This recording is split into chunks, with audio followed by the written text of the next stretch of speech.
जो आज भी अपने मांगों को लेकर यहाँ धरना कर रहे हैं, लेकिन सरकार उनके बारे में बात नहीं कर रही, तो आखिर नए रोजगार पर कितनी उम्मीद है कि नया विज्ञापन वो जारी कर सकते? देखिए, मैं प्रशांत तिवारी जौनपुर से।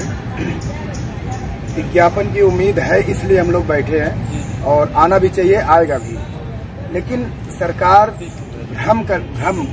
भ्रमित करने का कार्य जो कर रही है बेसिक में, वो उसको बंद करके विज्ञापन जारी करना चाहिए। देखिए, सरकार चुनाव से पहले हम लोग उस समय भी इसी जगह पे नई शिक्षक भर्ती के लिए धरना दिए थे और उस समय हम लोगों ने इतना सरकार को दबाया, 17,000 का विज्ञापन आया था, लेकिन वो कहाँ चला गया मुझे आज तक समझ नहीं आया। इन दिनों मुझे नहीं लगता कि रोजगार पर गंभीर है, क्योंकि मंदिर मस्जिद हिंदू मुस्लिम यही चल रहा है, और कहीं अखिलेश कहीं बसपा कहीं सपा, मतलब टिप्पणीबाजी हो रही है, लेकिन असल मुद्दों पर तो सरकार बात नहीं कर रही।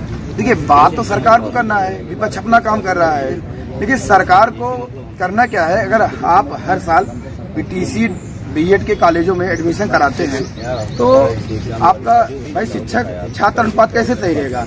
लेकिन इनके बेसिक शिक्षा मंत्री जी बोल रहे हैं शिक्षक छात्र अनुपात बराबर है। बराबर कैसे है? पहले जो बेसिक शिक्षा मंत्री हुआ करते सतीश रेड्डी, वो भी यही कह रहे थे, ये भी कह रहे हैं, तो हम कह रहे हैं अगर वो कह रहे थे ये कह रहे हैं, तो जो अभी 1 करोड़ का इनरोलमेंट हुआ है बेसिक में प्राइमरी में, तो वो कैसे हो सकता है? और जब से 69,000 का भर्ती आया है 2019 में, उसके बाद देखिए इन्होंने कोर्ट में, सुप्रीम कोर्ट में 51,112 पद का हलफनामा लगाया था, और उसके पहले 68,500 22,000 रिक्त पद थे।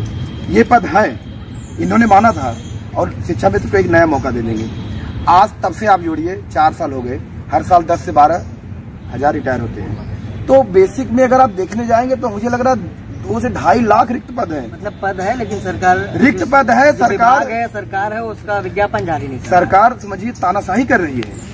भाई, अगर हम कह रहे हैं तुम्हें नई नौकरी देना है, तो क्यों हर साल बीएड बीटीसी कॉलेजों में एडमिशन लिए रहे हो? अच्छा, मतलब जो बीएड है उसको करने में मिनिमम कितना बजट खर्चा होता है? कितने का ये कोर्स है? मिनिमम 4 लाख 3 लाख से कम कुछ नहीं लगना।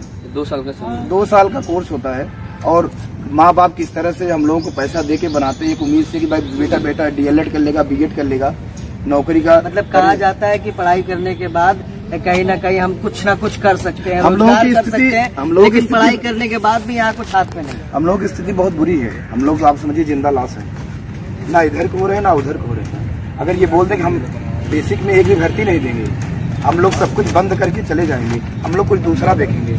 लेकिन सरकार बस रोजगार दे रही है, इतने करोड़ रोजगार दिए, विज्ञापन हो रहा है, रोड पे स्ट्रीट लाइट पूरा दिखाया जा रहा है कि इतने बैनर पोस्टर लग रहे हैं। ये चीजें गलत है। युवाओं को आप जिस तरह से भ्रमित कर रहे हैं, ये बहुत गलत है। आने वाली पीढ़ियों को आप गूंगा बहरा बनाने की पूरी कोशिश कर रहे हैं। हम लोग प्रशिक्षण पाए हैं, आपने प्रशिक्षण दिया है, हमें नौकरी चाहिए। अच्छा, ये बताइए, जैसे आप लोगों ने इस चीज का प्रदर्शन करने की कहानी, तो ये आकलन किया कि कितने लोग इस कोर्स को करने वाले अभी भी बेरोजगार बैठे? भैया 15 से 20 लाख हमारे टेट सीटेड पास हैं। 15 से 20 लाख टेट सीटेड पास है। अगर वो भर्ती निकाल दे, एक बड़ी भर्ती, पर आपको क्या पता, 2 लाख रिक्त पद है। अगर ये सरकार कम से कम 70-80 हजार विज्ञापन निकालेगी, तब जाके कुछ लोगों का भला होगा।